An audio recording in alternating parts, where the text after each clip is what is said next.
Welcome to the Macola Market in Accra. From sunrise to sunset, it is a maze of energy, negotiation, and endless movement. People here know how to hustle.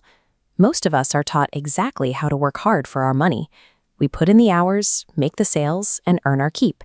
But very few of us are ever taught how to make that money turn around and work hard for us. Meet Abina and Kwame. They sell textiles side by side. They work the exact same long hours, talk to the same number of customers, and take home the exact same amount of profit each week. But what they do with those profits is completely different. Putting in the same physical effort does not guarantee the same financial future. The difference comes down entirely to where those profits go after the market closes. It is tempting to take your earnings, bring them home, and hide them away for safekeeping. But doing that exposes your money to a silent thief called inflation. Inflation is the steady, yearly rise in the price of everyday goods. Think about what this 50 cedi note could buy you at the market 10 years ago. Now think about what it buys you today. The physical paper is exactly the same, but the amount of goods it can actually get you has shrunk. If your savings are just sitting under a mattress or in a standard bank account earning almost zero interest, you are losing money every single year. To protect your wealth, your money has to grow faster than prices rise.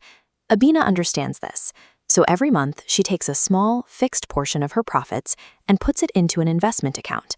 Think of this invested money as a tiny employee generating extra coins. Instead of spending them, Abina leaves them. They become new workers, earning their own coins. This snowballing process is compounding, where interest earns interest. The math behind this is so powerful that Albert Einstein reportedly called compound interest the eighth wonder of the world. He who understands it, earns it. He who doesn't, pays it. Compounding is the only reliable way to turn a small, initial effort into an engine that sustains itself without you having to lift another finger. Let's track Abina. Starting at age 25, she invests 500 cedis monthly for 10 years. At 35, she stops entirely, leaving the account untouched. Kwame waits a decade.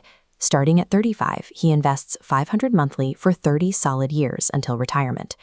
Kwame uses a strategy of steady drops. He puts money in consistently, ignoring all the market highs and lows. If you add up the actual cash they contributed out of their own pockets, Kwame sacrificed 3 times as much money as Abina did over his lifetime. So, if Kwame worked longer and contributed far more of his own cash, how is it possible that he ends up with less money at retirement than Abina?